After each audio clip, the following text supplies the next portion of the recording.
Flammenkuche. Ça veut dire tarte flambée. Alors, la recette initiale, il y a de la crème fraîche, du fromage blanc, des lardons, des oignons. Eh bien moi, je vous propose une version revisitée, une Flammenkuche avec du jambon, des poireaux et à la place de la crème fraîche, du fromage ail et fines herbes. Je vous montre tous les ingrédients pour réaliser cette recette. Il vous faut donc des poireaux émincés. Alors je mets le blanc, je mets le vert et je les ai fait cuire à la vapeur. Vous pouvez très bien les faire cuire à l'eau, mais pensez bien à les égoutter avant.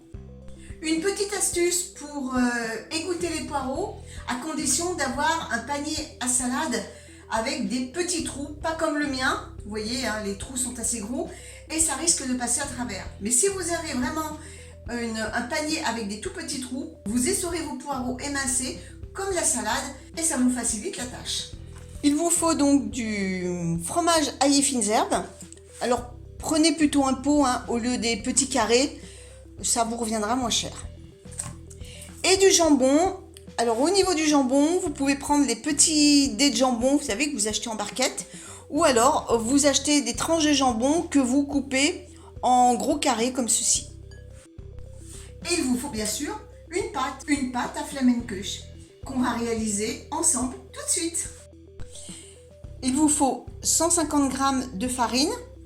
Alors je prends de la farine blanche, c'est de la T65, mais vous pouvez très bien prendre de la T50. Initialement, dans la recette traditionnelle, ils mettent de la farine de petit épeautre ou de la T110 ou de l'intégrale.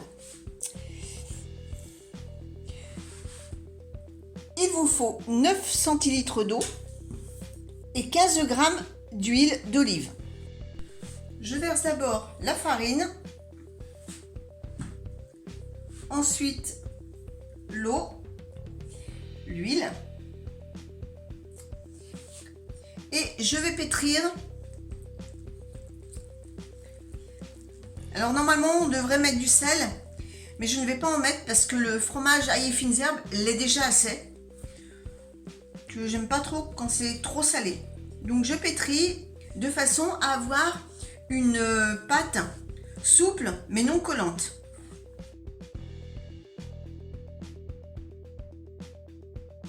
Si vraiment votre pâte, quand vous les avez fini de la pétrir, elle est encore collante, n'hésitez pas à rajouter une petite cuillère de farine.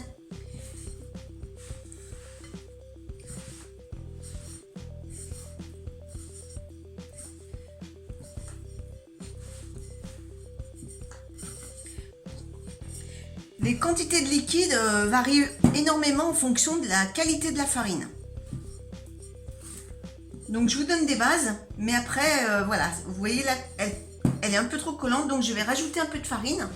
Hop, une petite cuillère comme ça, une cuillère à soupe, ça suffit.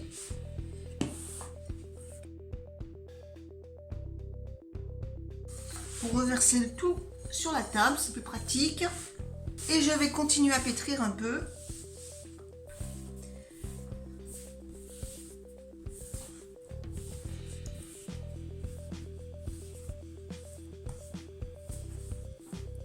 Voilà, là elle est bien.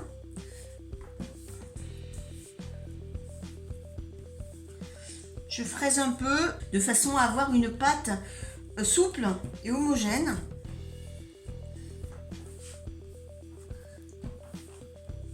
Voilà, vous devez obtenir ce genre de choses. Alors maintenant on va l'étaler.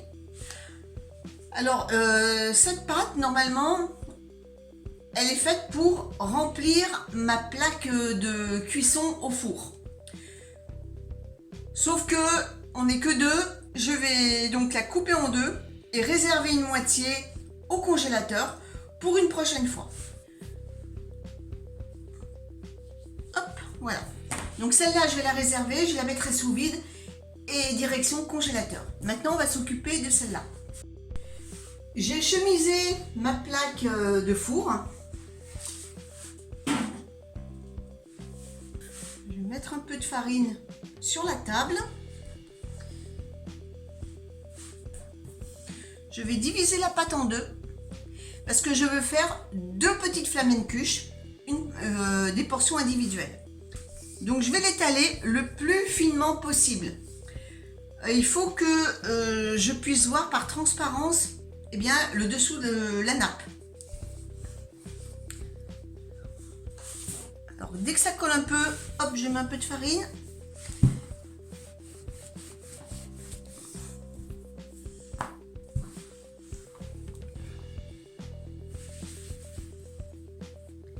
Et je l'étale le plus finement possible. Et vous voyez, avec très peu de pâte, on arrive à avoir un bon diamètre.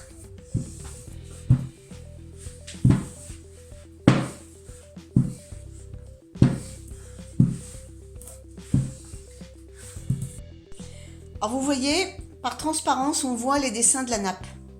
Eh bien c'est... Voilà, ça vous donne une référence quant à l'épaisseur de la pâte. Donc je vais faire pareil avec l'autre et je vais les disposer sur ma plaque. Donc voilà, mes deux pâtes sont sur ma plaque. Alors il y en a une plus petite, ça sera la mienne, parce que mon mari a plus d'appétit que moi. Il est plus grand, donc forcément, il mange plus. Et bien maintenant, on va passer à la garniture. J'ai mis à préchauffer le four à 240 degrés, chaleur pulsée, c'est mieux. Alors, je vais commencer par tartiner la surface avec le fromage ail fines herbes. Alors, perso, au début, j'utilisais une cuillère, mais franchement, c'est galère. Donc maintenant, je le fais avec une spatule assez dure et ça va tout seul. Donc je tartine, vous laissez à peu près 1 cm au niveau du bord et vous y allez généreusement. Vous recouvrez bien toute la surface de votre pâte.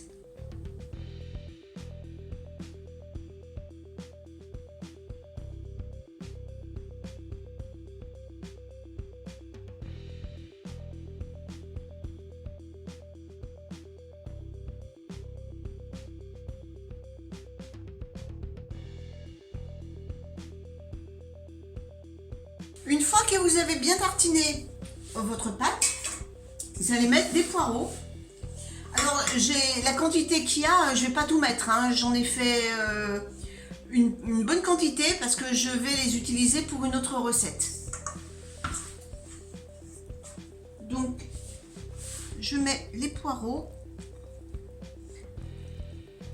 en essayant de répartir sur toute la surface.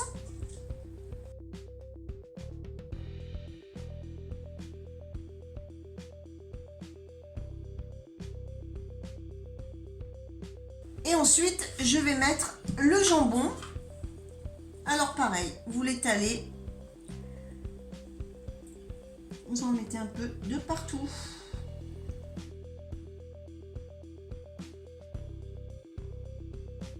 Et voilà. Et maintenant, eh bien, je vais mettre au four pendant 15 minutes. Je rappelle, à 240 degrés.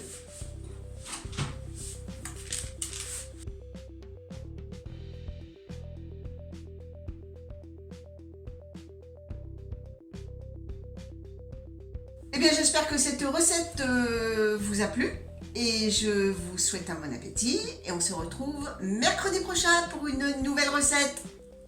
Salut tout le monde!